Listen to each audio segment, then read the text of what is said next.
So hello guys, welcome back to another very important video session from our YouTube channel Yes Biology.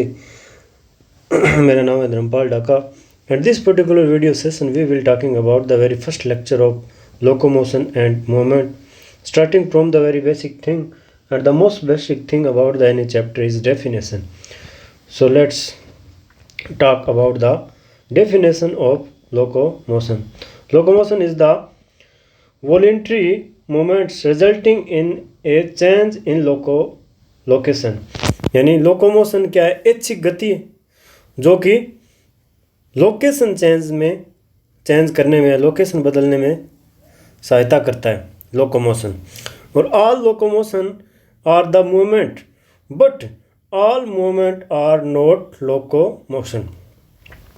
All locomotion are the movement but all movement are not locomotion. Movement मतलब मेरा ये हाथ movement कर रहा है, अभी movement कर रहा है मेरा हाथ, लेकिन लोकोमोशन का मतलब होता है लोकेशन चेंज, यानी एक स्थान से दूसरे स्थान पर चल के जाएं तो वो कहलाता है लोकोमोशन। क्या कहलाता है? लोकोमोशन। और मूवमेंट का मतलब अपने हाथ पैर और ये जबड़ा अभी मैं बोल रहा हूँ तो ऊपर नीचे क्या कर रहा है? मूवमेंट कर रहा है। और लोकोमोशन का मतलब होता है अपनी एक जगह छोड़ के दूसरी जगह पे जाएं तो वो कहलाता है लोकोमोशन। इसका मतलब जो ऑल लोकोमोशन है वो मूवमेंट में इंक्लूड रहते हैं, but all movement are not locomotion, है ना। नेक्स्ट जो है वो locomotion and movement are interlinked. In paramecium, cilia help to move food through cytopharynx and for locomotion. cilia है वो भोजन को कैप्चर करने में और लोकोमोशन में सहायक होता है। किसमें? पैरामीशियम में। Hydra use tentacles to capture prey and for locomotion.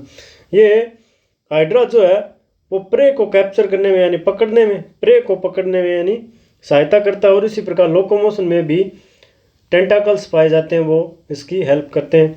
Limbs यानी लोअर लिम और अपर लिम अपने अंदर होते हैं, हाथ और पैर, यानी limbs help to change body posture and locomotion. अपने अंदर जो हाथ और पग होते हैं, लिम्स पाद जो होते हैं अपने पैर और हाथ, वो बॉडी पोस्चर को चेंज करने में और लोकोमोशन में सहायता करते हैं। Types of movement in human. मनुष्य में मूवमेंट के प्रकार देख रहे हैं। अमीबॉइड मूवमेंट पाया जाता है, अपने अंदर जो WBC है वो ब्लड के अंदर अमीबॉइड गतियां करती है। उसी प्रकार सीलियरी मूवमेंट पाए जाते हैं। और सीलियरी मूवमेंट, इसके अलावा मस्कुलर मूवमेंट, फेसिया गति, पक्षवाभीय गति और अमीबीय गति, ये 3 प्रकार के मूवमेंट अपने अंदर मिलते हैं। इसके बाद जो है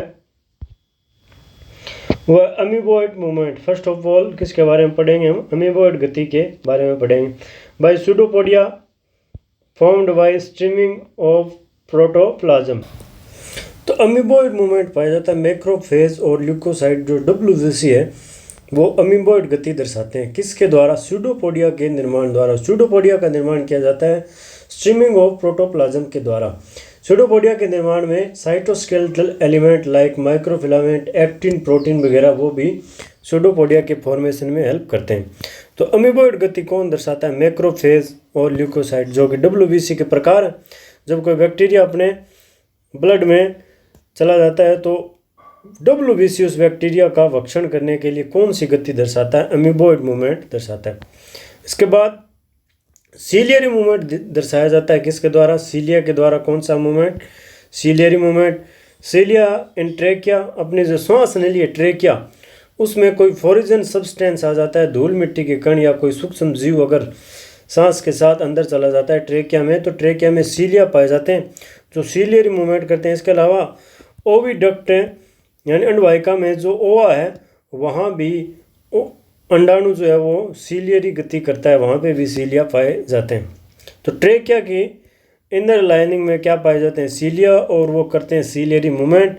फेलोपियन ट्यूब में जो ओवम है, जो अंडाणु है, वो भी सीलियरी मूवमेंट दर्शाता है, क्योंकि वहाँ पे भी सीलिया रहते हैं जो ओवम को आगे फेलोपियन ट्यूब में आगे की तरफ मूवमेंट करने में हेल्प करते हैं। इसके बाद नेक्स्ट जो है वो है मस्कुलर मूवमेंट, यानी मसल्स में किस प्रकार का मूवमेंट होता है। मस्कुलर मूवमेंट ऑफ लिम्स, यानी अपने पैरों में जो मसल्स पाई जाती है। टंग्स, अपनी जो जीवा है उसमें भी मसल्स होती है जो कि मस्कुलर मूवमेंट दर्शाती है। इसके अलावा ये जबड़ा है, वो भी कौन सा मूवमेंट, मस्कुलर मूवमेंट। लिम्स द्वारा, टंग्स द्वारा, जॉ द्वारा किस प्रकार का मूवमेंट दर्शाया जाता है, muscular movement. Type of movement in human, अपने अंदर जो मेल गैमेट और फीमेल गैमेट होते हैं, इसके अलावा स्पर्म यानी शुक्राणु और अंडाणु भी होते हैं। इसके अलावा स्पंज यानी पोरीफेरा फाइलम और प्रोटोजोआ में जुगुलिना पाए जाते हैं। पोरीफेरा में स्पंजेस रहते हैं, वहाँ में वाटर कैनाल सिस्टम पाया जाता है स्पंज में। तो फ्लैजेलर मूवमेंट दर्शाते हैं वहाँ पे कौन, स्पर्म। तो flagellar movement help in the swimming of spermatozoa, maintenance of water current in the canal system of sponges, locomotion of protozoa like Euglena. तो फ्लैजेलर मूवमेंट यानी उनके जो टेल है, स्पर्म की जो टेल है उसमें फ्लैजिला पाई जाती है, जो उस स्पर्म को वाटर या पानी में तैरने में सहायक करता है, क्योंकि स्पंज में पाया जाता है वाटर कैनाल सिस्टम। और इसी प्रकार फ्लैजिला पाए जाते हैं यूग्लिना में, और वो भी उनको पानी में तैरने में सहायता करते हैं। इसके बाद नेक्स्ट है human muscular system. Human muscular system में इंक्लूड रहता है मसल्स, और it include muscles which are mesodermal in origin. Muscles जो पेशियाँ हैं वो उत्पत्ति में कैसे होती है, mesodermal muscles constitute 40 to 50% body weight, यानी मांसपेशियों में 40 से 50% जो है अपने बॉडी वेट का 40 से 50% वो मांसपेशियों का होता है, बॉडी वेट का कुल। मसल्स है excitability, contractility, extensibility and elasticity, ये सभी गुण हैं वो पाए जाते हैं मसल्स में। यानी सबसे पहला गुण है वो है एक्साइटेबिलिटी, और सेकंड है वो कॉन्ट्रैक्टिलिटी और एक्सटेंसिबिलिटी और इलास्टिसिटी, ये सभी प्रॉपर्टी है वो मसल्स की रहती है। Types of muscles on the basis of location, से स्थिति के आधार पर मांसपेशियाँ हैं वो यहाँ पे 3 प्रकार की दिखाई दे रही है। लोकेशन यानी जो मसल स्केलेटल में पाई जाती है वो स्ट्रेटेड एंड वॉलेंट्री, यानी रेखित और ऐच्छिक पेशियाँ हैं वो किस में पाई जाती है, स्केलेटल में, स्केलेटल मसल्स। उसके अलावा विसरल मसल है जो अपने बॉडी कैविटी में अंदर जो एब्डोमेन और थोरेसिक कैविटी में जो मसल्स पाई जाती है वो होती है विसरल मसल्स। वो नॉन स्ट्रेटेड और स्मूथ होती है, यानी चिकनी और अरेखित पेशियाँ वो कहलाती है विसरल मसल्स। इसके अलावा हार्ट में जो मसल्स पाई जाती है वो कहलाती है कार्डियक मसल्स। इसके बाद नेक्स्ट जो है वो स्केलेटल मसल्स यानी रेखित पेशियाँ। रेखित पेशियाँ यानी मांसपेशियों में अपने लिम्स में जो पेशियाँ पाई जाती है वो कहलाती है स्केलेटल और स्ट्रेटेड मसल्स, यानी रेखित पेशियाँ। अटैच्ड टू स्केलेटल, यानी स्केलेटल से जो पेशियाँ जुड़ी रहती है वो कहलाती है स्केलेटल मसल्स। स्ट्रेटन प्रेजेंट, यानी रेखित पेशियाँ होती है ये। वॉलेंट्री यानी ऐच्छिक होती है। रिच ब्लड सप्लाई बहुत ज़्यादा रहती है इनमें। फैटिग्यू मसल्स यानी ये थक जाती है क्योंकि इनमें लैक्टिक एसिड का जमा हो जाता है एनएरोबिक रेस्पिरेशन की वजह से। Muscles fibre it's multi nucleated, मांसपेशियों में या पेशियों में जो फाइबर पाए जाते हैं उनमें एक से अधिक केंद्रक पाए जाते हैं, यानी मल्टी न्यूक्लिएटेड होती है। इनमें माइटोकॉन्ड्रिया की संख्या बहुत ज़्यादा होती है क्योंकि एनर्जी रिक्वायरमेंट इनको ज़्यादा रहती है, इसी कारण इनमें माइटोकॉन्ड्रिया है वो संख्या में क्या रहते हैं, ज़्यादा रहते हैं। इसके बाद नेक्स्ट जो है वो है विसरल मसल्स या स्मूथ मसल्स। विसरल यानी जो विसरल ऑर्गन में जो मसल्स पाई जाती है अपनी बॉडी कैविटी में, स्टमक वगैरह, इंटेस्टाइन, लीवर, ये सभी बॉडी ऑर्गन है उनके अंदर जो मसल्स पाई जाती है वो कहलाती है विसरल या स्मूथ, यानी चिकनी पेशियाँ ये विसरल ऑर्गन में पाई जाती है। विसरल ऑर्गन में स्ट्रेटन एब्सेंट यानी अरेखित पेशियाँ तभी इनवॉलेंट्री अपनी कोई इच्छा के अनुसार नहीं काम करती है। ये इनवॉलेंट्री एनएचसी का पुअर ब्लड सप्लाई, इनमें रक्त की सप्लाई भी बहुत कम होती है। नॉन फैटिग्यू यानी कभी भी ये थकती नहीं है, ये बिना रुके लगी रहती है, यानी नॉन फैटिग्यू। इसके अलावा यूनिन्यूक्लिएट यानी इनमें केंद्रक की संख्या केवल एक रहती है, यानी ये क्या होती है, यूनिन्यूक्लिएट। लेस माइटोकॉन्ड्रिया यानी माइटोकॉन्ड्रिया की संख्या इनमें बहुत ही कम रहती है। इसके बाद थर्ड वन है is cardiac muscles. Cardiac muscles यानी जो हार्ट में जो मसल्स पाई जाती है वो कहलाती है cardiac muscles. Found only in heart wall. Striated फर्जेंट यानी रेखित पेशियाँ होती है। हार्ट वॉल में पाई जाने वाली पेशियाँ कैसी पेशियाँ, रेखित पेशियाँ हैं। रिच ब्लड सप्लाई, हार्ट में है तो इसका मतलब ब्लड सप्लाई तो रिच ही होगी। नॉन फैटिग यानी ये कभी थकती नहीं है, ये 24 घंटे लगातार वर्क करती है। यूनिन्यूक्लिएट यानी केंद्रक की संख्या एक होती है। मोर माइटोकॉन्ड्रिया, माइटोकॉन्ड्रिया की संख्या भी इनमें क्या रहती है, ज़्यादा रहती है। तो 3 मसल्स होगी अपनी। पहली थी वो थी स्केलेटल मसल्स, जो स्केलेटन से संबंधित पेशियाँ वो कहलाती है स्केलेटल मसल्स। रेखित पेशियाँ थी ये, वॉलेंट्री होती है, रिच ब्लड सप्लाई रहती है। नॉन फैटिग्यू मसल्स है यानी ये थक जाती है क्योंकि इनमें लैक्टिक एसिड का जमा हो जाता है। और माइटोकॉन्ड्रिया की संख्या इनमें भी क्या रहती है, ज़्यादा रहती है। इसके बाद आई थी विसरल या स्मूथ मसल्स, जो इनवॉलेंट्री होती है, विसरल ऑर्गन में पाई जाती है। ये अरेखित पेशियाँ होती है, पुअर ब्लड सप्लाई है, इसका मतलब नॉन फैटिग्यू है, यूनिन्यूक्लिएटेड है, लेस माइटोकॉन्ड्रिया है। और जो मसल्स पाई जाती है हार्ट में वो भी यूनिन्यूक्लिएटेड लेकिन माइटोकॉन्ड्रिया की संख्या ज़्यादा। नॉन फैटिग्यू, ब्लड सप्लाई ज़्यादा। इनवॉलेंट्री यानी अनैच्छिक है, only found in heart. Striated फर्जेंट यानी रेखित पेशियाँ होती है।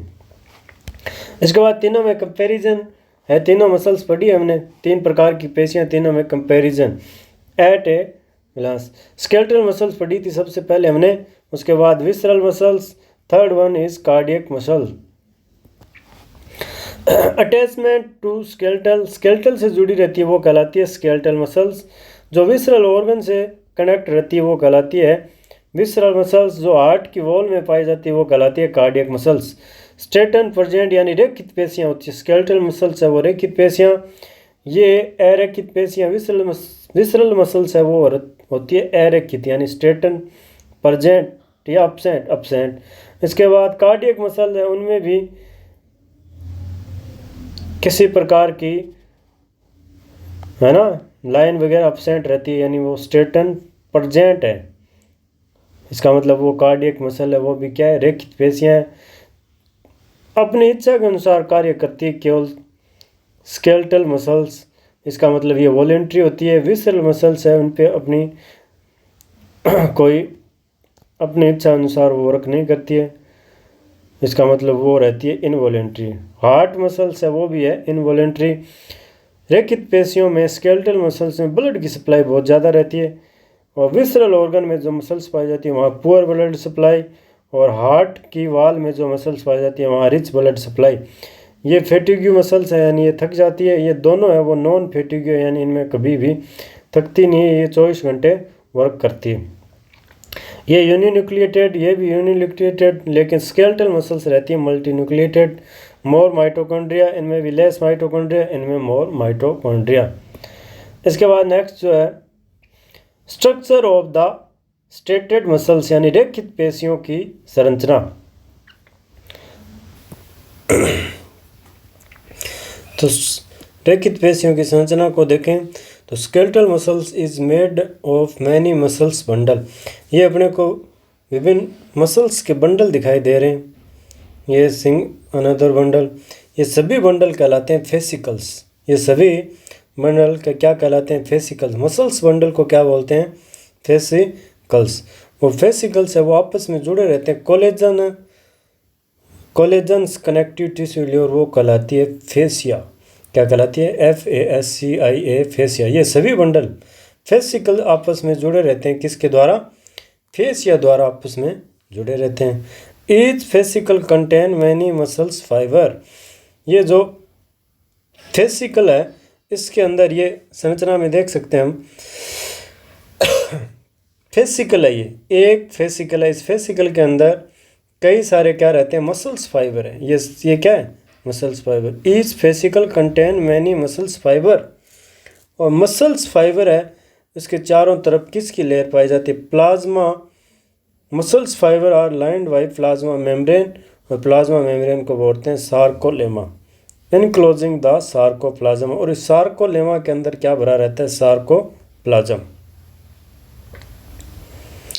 तो ये होगी स्ट्रक्चर ऑफ स्ट्रेटेड मसल्स यानी रेखित पेशियों की संरचना।